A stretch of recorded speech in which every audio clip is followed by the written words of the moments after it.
ઓસ્ટ્રેલિયામાં ચાલે છે અત્યારના સમર એટલે કે બહુ તડકા તો એવા પડે છે કે તમે રહી પણ ના શકો. એની અંદર મળે શું? આવી સ્વાદિષ્ટ કેરી. તો કાચી કેરી આવી ગઈ છે $5 કિલો, $8 કિલો કે $10 કિલો, ભાઈ જેવી જગ્યા. એના કરી નાખશું નાના નાના કટકા, થોડું એવું લઈ લઈશું કેરીનું ખમણ. એની અંદર નાખી દીધું છે 1 ટેબલસ્પૂન જેટલું મીઠું, 1/2 ટેબલસ્પૂન જેટલી હળદર.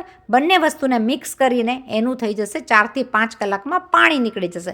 ભાઈ તો આપણે રાખી દઈશું 4-5 કલાક આમ જ. બીજે દિવસે કે એ જ દિવસે 4-5 કલાક બાદ તમે એનું પાણી કાઢવા માટે જારમાં નાખી દેશો, જેથી કરીને કેરીનું અંદરનું નીકળેલું પાણી બધું જ નીકળી જાય અને કેરી થઈ જાય કોરી. આ પાણીને તમે સેવ પણ કરી શકો બીજા અલગ અલગ અથાણા નાખવા માટે, કારણ કે ભાઈ મીઠું અને હળદરનું જ પાણી છે, પાછે સાથે ખાટું પાણી છે. અથાણાની કેરી તમે જોઈ શકો કે આપણી એકદમ જ સરસ મજાની ડ્રાય થઈ ગઈ છે 4 થી 5 કલાકમાં. આ પ્રમાણેની કેરી જો તૈયાર હશે તો આની સિક્રેટ એ જ છે કે જરા પણ પાણીવાળો હાથ લાગવો ન જોઈએ અને પાણીવાળું કોઈ પણ ચીજ લાગવી ન જોઈએ, તો તમારું અથાણું એકદમ જ સરસ રીતના રહેશે. જો આ પ્રમાણે મોઇસ્ચર ચૂસી લીધેલું હશે તો. આની અંદર આપણે નાખ્યું છે કેરીનું પણ ખમણ. આ બધી કાપેલી કેરી અને ખમણ એક બાઉલમાં આપણે લઈ લેશું. તમે જોઈ શકો કે કેરી સરસ રીતના આપણી ડ્રાય થઈ ગઈ છે અને કોરી પણ થઈ ગઈ છે. તો આ જ હોય છે કે અથાણા ઘણીવાર ઘણા કહેતા હોય છે કે ચીકણા થઈ જાય છે, ઘણા કહે છે રસો થઈ જાય છે, પાણી થઈ જાય છે, કારણ કે એ કેરી પાણી મૂકી દે. આ રીતના જો તમે ડ્રાય કરેલી કેરી હશે તો બધા જ અથાણા બહુ જ સરસ થશે. ચાલો કરી નાખીએ આમાં મસાલો. અંદાજે હું તેલ લઈ લઈશ 500 ml જેટલું. આ જે આપણે તેલ ગરમ કરશું એમાં જોઈતા પ્રમાણમાં આપણને જેમ જોશે એ પ્રમાણે આપણે તેલ નાખશું, પણ તેલને કરી નાખશું પહેલાં ગરમ. આ તેલને તમે જોઈ શકો આપણે એકદમ ઉકળેલું ગરમ કરશું. ઉકળેલું ગરમ થવા માટે એને એટલીસ્ટ 7 થી 10 મિનિટ લાગશે કે ગરમ ખતખતું તેલ થઈ જાય.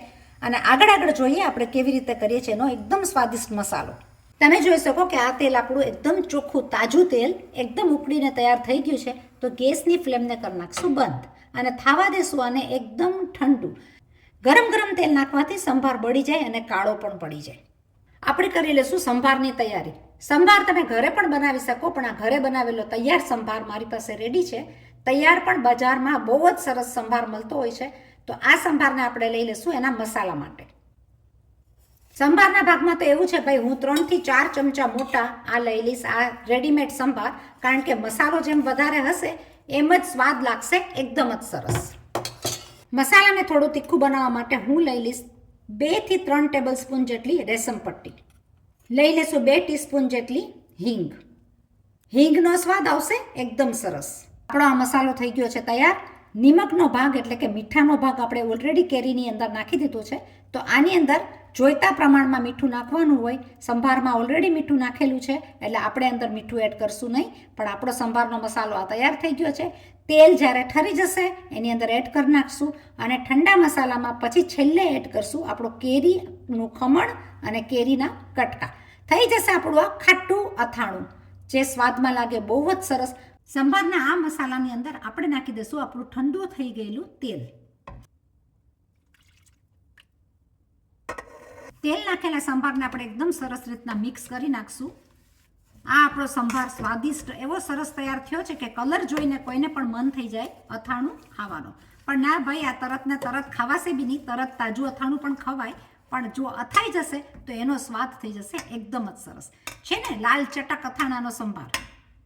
કેરી આપણે બધી લઈ લેશું ખમણ સાથે મિક્સ કરી નાખશું. બધી વસ્તુને એક સાથે મિક્સ.